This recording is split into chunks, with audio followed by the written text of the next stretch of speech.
وده كان شكل المكرونة بالبشاميل بتاعتنا. ايه رأيكم؟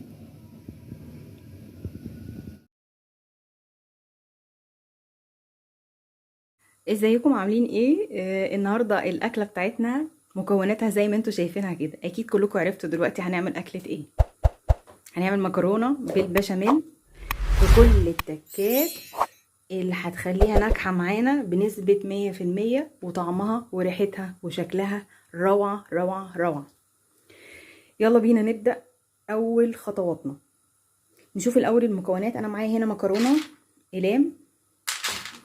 انا هعملها في الصينيه دي، يعني لو في انت اعمليها في اي حاجه، ممكن صينيه مدوره، ممكن برام، ممكن آه، اي حاجه انت حابه تعملي فيها وبالحجم اللي انت عايزاه.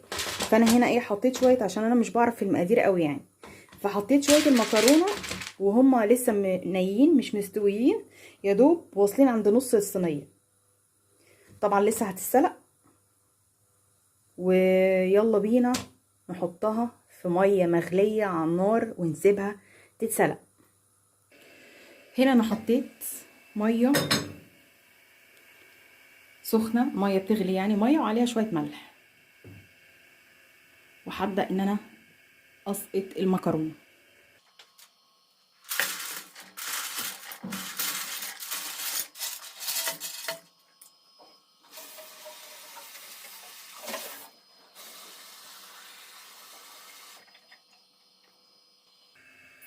هنا انا كنت حسيت ان الحله ممكن تكون صغيره شويه على المكرونه، فغيرت الحله، جبت حله مقاس اكبر شويه، وهسيبها بقى تتسلق على مهلها. واحنا واقفين لسه على البوتاجاز هنعمل حاجه تانية. هنعمل ايه؟ هنعمل العصاج. هنجيب طاسه نحطها على النار، هولع النار. احنا في المكرونه البشاميل دي احنا بنعمل كل حاجه في وقت واحد.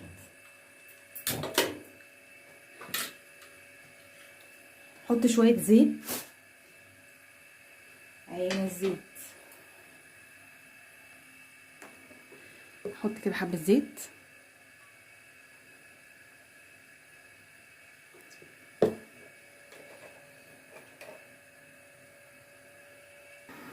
بعد ما حطيت الزيت على النار في الطاسه، هنزل بحته بصله مبشوره او متقطعه، يعني هاتي بصلايه قطعيها قطع صغيره، وايه اديها تشويحه كده في الزيت.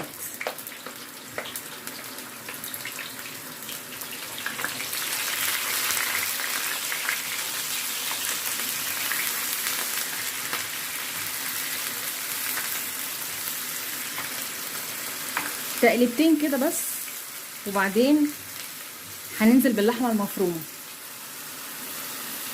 اللحمه المفرومه انتي حطي زي ما انت عايزه تحطي نص كيلو، عايزه تحطي ربع كيلو، كله في ايديكي حسب انتي بتحبي فيها لحمه مفرومه كتير ولا معقول، يعني كميه معقول. هي دي تقريبا حوالي ربع كيلو على الصينيه اللي انا عاملاها دي، معقول بالنسبه لي.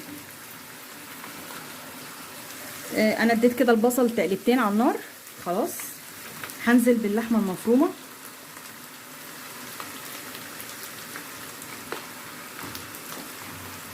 وهبتدي اشوحها.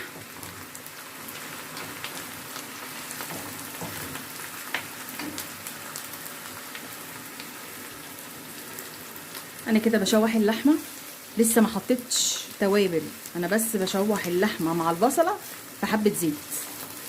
اول ما احس ان هي خلاص استوت هبدا احط التوابل بتاعتها. هنحط توابل ايه؟ الاساسي بتاعنا اللي هو ملح وفلفل اسمر، ده الاساسي في الاكله دي. انت بقى عايزه تزودي حاجه تانية، شطه مثلا، ممكن برضو.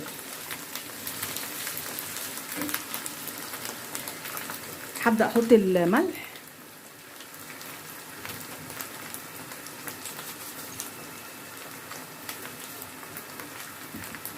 وهحط فلفل اسمر،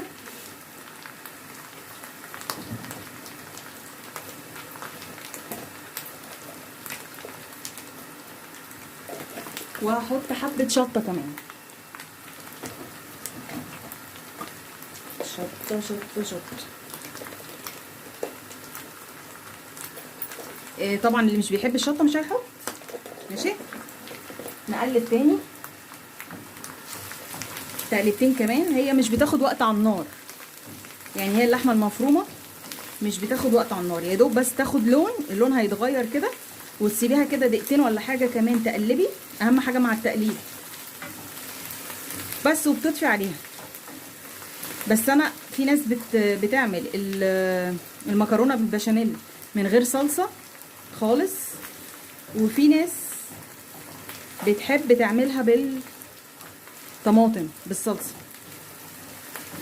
فاحنا مش هنعملها وسط، يعني مش هنعملها بيضه، بس في نفس الوقت هنحط حبه صلصه صغيرين، معلقه واحده معلقتين كده، يعني بحيث ان ايه لونها يحمر خلاص، مش هنكتر. تمام، مفيش مانع خالص ان انتي تدوقي عشان تعرفي الحياء بتاعك مظبوط ولا لا.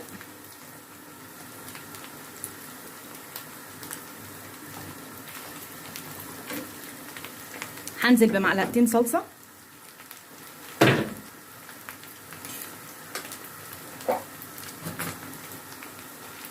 معلقه كده يعني ايه مش مليانه قوي، ومعلقه كمان، واقلب واشوف عشان ايه ما تبقاش مسبكه بقى وتقيله، يعني تبقى ايه خفيفه وفي نفس الوقت لونها احمر كده. البشاميل كده العصاج قصدي معايا بقى جاهز خلاص، استوى. حطي النار، حلو قوي وزي الفل كده. تمام، طبعا انتي دقتي الحقيق بتاعك لقيتيه مظبوط خلاص. محتاجه تزودي ملح، محتاجه تزودي فلفل اسمر، دي حاجه ترجع لك انتي وبراحتك. كده العصاج خلاص، هسيبه بقى ايه يبرد شويه، هسيبه كده وهنعمل حاجه تانية. طبعا هنا هنعرف منين المكرونه اتسلقت ولا لا. هاخد واحده وكل حته منها كده هتلاقيها خلاص مش بتندغ. وبعدين يفضل ان هي ما تتسلقش بنسبه 100%، يعني تتسلق بنسبه مثلا ايه 80%، لان هي لسه هتكمل سواها في الفرن. تمام، هشطف المكرونه واصفيها وارجع لكم تاني. يلا بينا نعمل الخطوه اللي قبل الاخيره. احنا كده عملنا العصاج وعملنا وسلقنا المكرونه، فاضل عندنا الحاجه الثالثه، نعمل البشاميل. هنعمل بشاميل ازاي؟ ناس كتير ما بتعرفش تعمله، او بيطلع معاها مكلكع، او بيطلع مش مظبوط. يلا بينا نشوف هنعمله ازاي. عشان ينجح معاكي البشاميل لازم تحطي مثلا، شوفي انت عايزه تعملي كميه قد ايه. مثلا لو قلنا هحط مثلا 3 معالق زي دول كده دقيق، هحط زيهم سمنه. ومش بس كده، يعني مش هحط زيهم سمنه وخلاص، لا هشوف كده هي مظبوطه ولا لا. ادي 2 3، وهقلب لما الاقي ان الدقيق والسمنه عاملين كده خليط مش سايب ميه ومش تخين. يعني مثلا حسيت ان هو دلوقتي كده ايه، بصوا سايب زي الميه، يبقى محتاج دقيق. يبقى انا حطيت المعالق السمنه اكتر، مليانه اكتر من الدقيق. يبقى ايه، يبقى اما اجي احط سمنه ودقيق اخلي بالي من الحته دي كويس، مفيش حاجه معانا هتبوظ.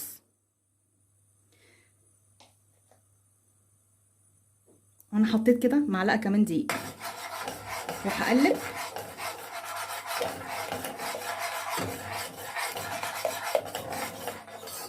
هسيبها شويه كده ايه يعني، ماشي كده كويس معقول يعني. هسيبها بس ايه يعني تاخد حبه كده على النار، مش تتحرق مش تتحمر، يعني يا دوب بس ريحه الدقيق مع السمنه الريحه تطلع. انتوا عارفين الدقيق بيبقى ليه ريحه كده، يعني غلوتين. وهحط المكون التالت.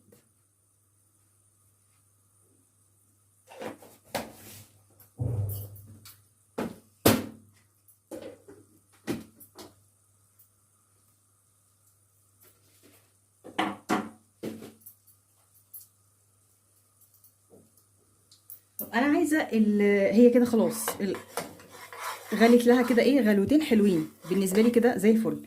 طب انا عايزه البشاميل بتاعي يبقى طعمه حلو، هعمل ايه؟ لو عندك جبنه مثلثات حطي 2 3 4، ما عندكيش خالص مفيش مشكله. انا عندي جبنه كيري وجبنه مثلثات، حطيت حتتين وحتتين، هحطهم كده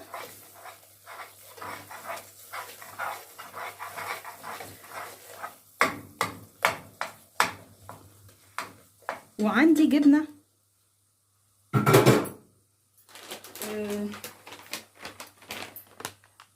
عندي نوع الجبنه دي هي جبنه ميكس،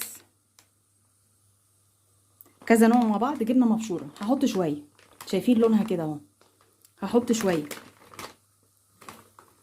ماشي.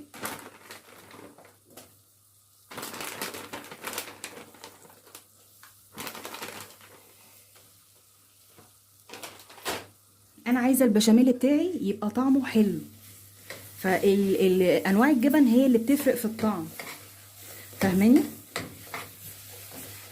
انا هسيبهم على النار ايه سنه كده بس لحد ما الجبن تسيح قبل ما احط اي حاجه.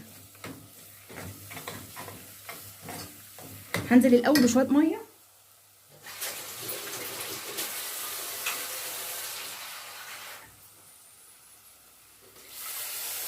وهقلب بقى كويس.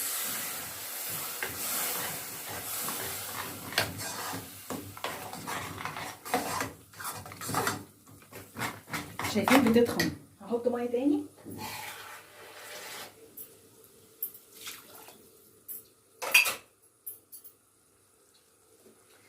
وكان عندي حته كريمه هحط برضو. بصوا ده البشاميل ده يعتبر يعني دسم جدا. حد يقول لي طب انا ما عنديش كريمه، ما تحطيش، مش لازم. هو البشاميل لوحده من غير جبن ومن غير حاجه طعمه بيبقى حلو، بس احنا عايزينه احلى بقى، يعني تبقى بقى ايه بتشد كده، البشاميل يبقى بيمط كده معانا وتبقى حلوه.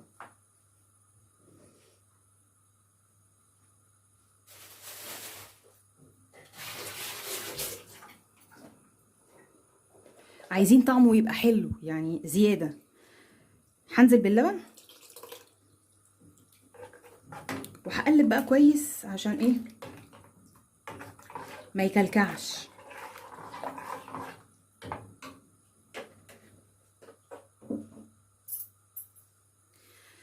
هحط ايه تاني؟ هحط رشه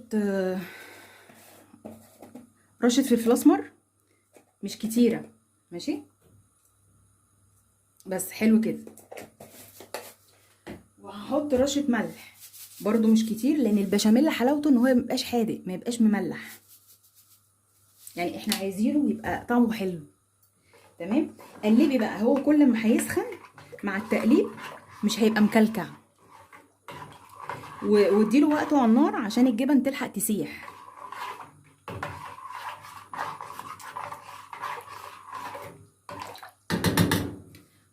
ونجيب بقى ايه فوق دي،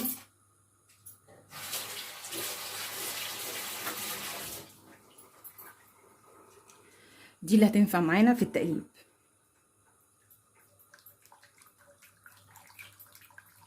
اهي ما تخافيش خالص، مفيش حاجه، ده فلفل اسمر خلي بالكوا، ده الحته الغامقه دي السودا دي فلفل اسمر. هتفك دلوقتي. هقلب كويس كويس كويس، قلبي كويس كويس كويس لحد ما البشاميل يبقى عامل زي المهلبيه. تمام، مش هيكلكع معاكي. اهم حاجه تقليب مستمر على نار متوسطه، وتفضلي تقلبي كده هيظبط معاكي ويبقى جميل. طب هعرف منين ان هو كده خلاص استوى؟ لما تلاقيه بقى تخين كده، يعني عامل زي المهلبيه. تمام. فانا هفضل اقلب اقلب اقلب لحد ما يبقى سميك معايا.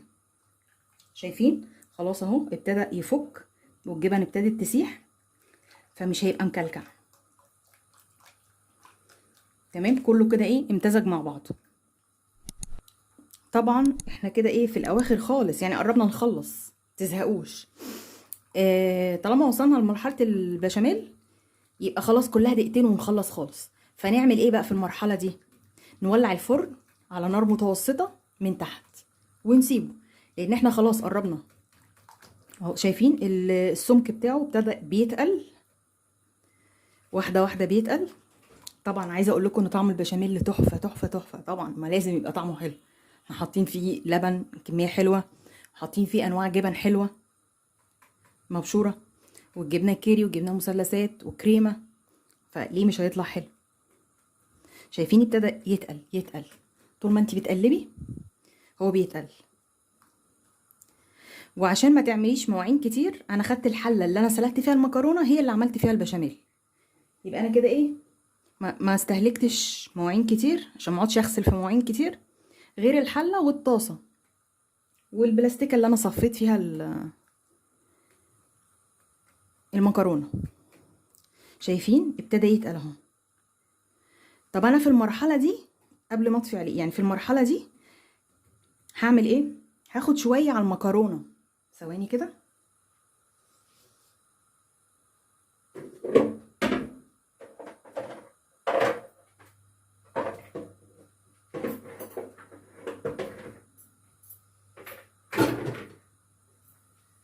انا المكرونه اهي بتاعتي، هاخد مغرفتين كده، ثانيه واحده خليكم معايا. عايزه اقول لكم طعم البشاميل هو ني دلوقتي تحفه تحفه تحفه. انا خلاص طفيت عليه النار، لان خلاص شايفين القوام بتاعه هو ده اللي احنا عايزينه. شايفين القوام بتاعه؟ هاخد هنا شويه الخبطهم مع المكرونه،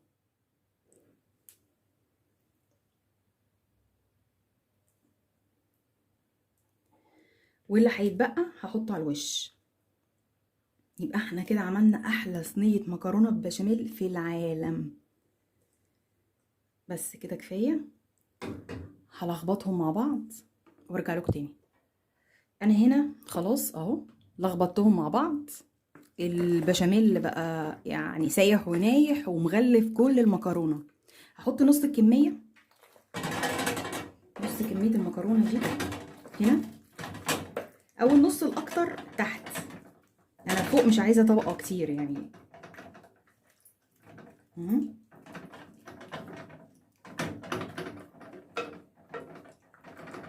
اوزعها كويس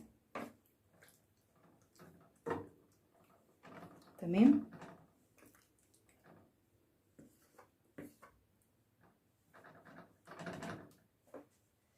هعمل ايه تاني؟ احط بس رشه فلفل اسمر على الوش كده، حاجه ايه تظبط الطعم اكتر كمان على الوش كده، حبه صغيرين ماشي. احنا مش عايزين نضيع الطعم بتاع البشاميل الجميل، حبه صغيرين كده خلاص. بعد كده هنعمل ايه؟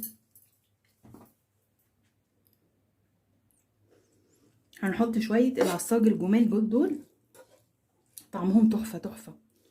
ممكن ما تحمرهاش قوي زياده كده، يعني ممكن ايه تقلبتين كده وشويه الصلصه عليهم وحلوين، غلوتين وخلاص. بس انا بحب اسوي اللحمه، يعني انا بحب طعمها يبقى مستوي كويس. هنزل بيهم هنا كده، هوزعهم كويس.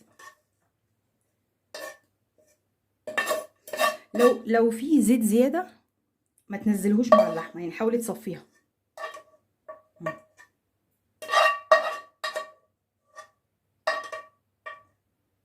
بس كده نوزع اللحمه بشكل متساوي. اهي حبه اللحمه دول حلوين قوي زي الفل على شويه المكرونه دول، مش عايزين اكتر من كده. المكرونه اصلا طعمها حلو من غير حتى اللحمه. انت لو عايزه تزودي شويه زودي، بس صدقيني طعمها جميل تحفه تحفه تحفه بالشكل ده. خليها تبقى خفيفه، ما يبقاش فيها حاجات كتير. تمام. هنزل بقى بشويه المكرونه الفاضلين.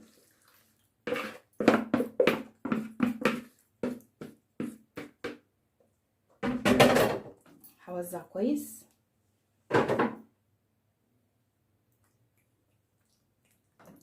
عرفتوا ليه بقى انا بقول لكم انا مش محتاجه على الوش مكرونه كتير؟ يعني انا عايزه بس اغطي اللحمه بس مش اكتر. بس كده حلو قوي قوي قوي.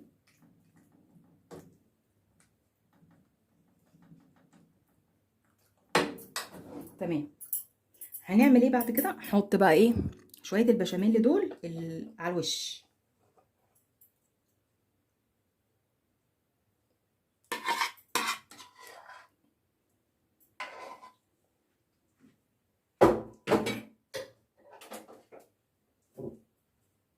نوزعها كويس.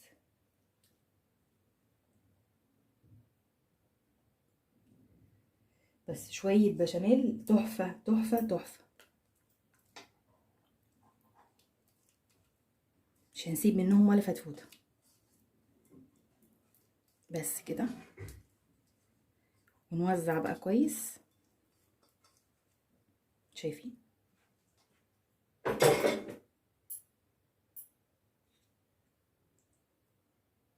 متقلقيش هنظبط كل حاجه في الاخر. نوزع بس البشاميل اهي.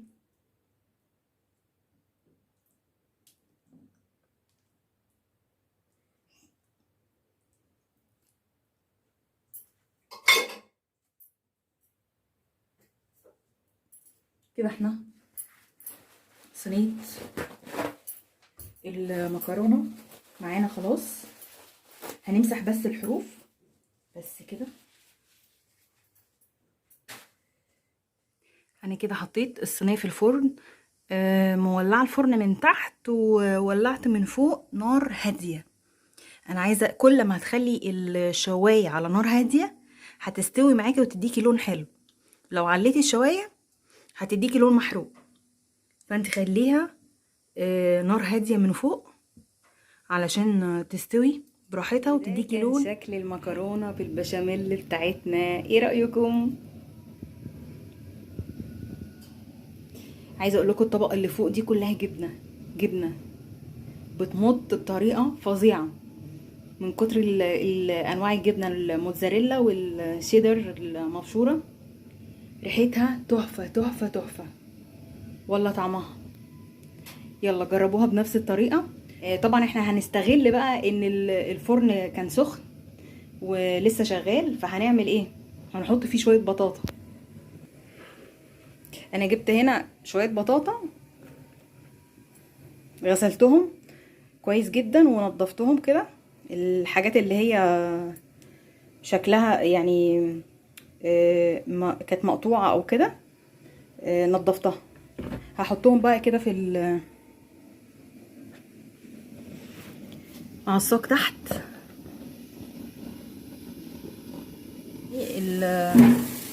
الفرن شغال فنستفيد بقى.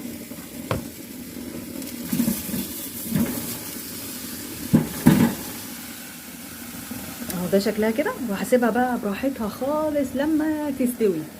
يلا اشوفكم في فيديو جديد ان شاء الله، ومع السلامة مع السلامة.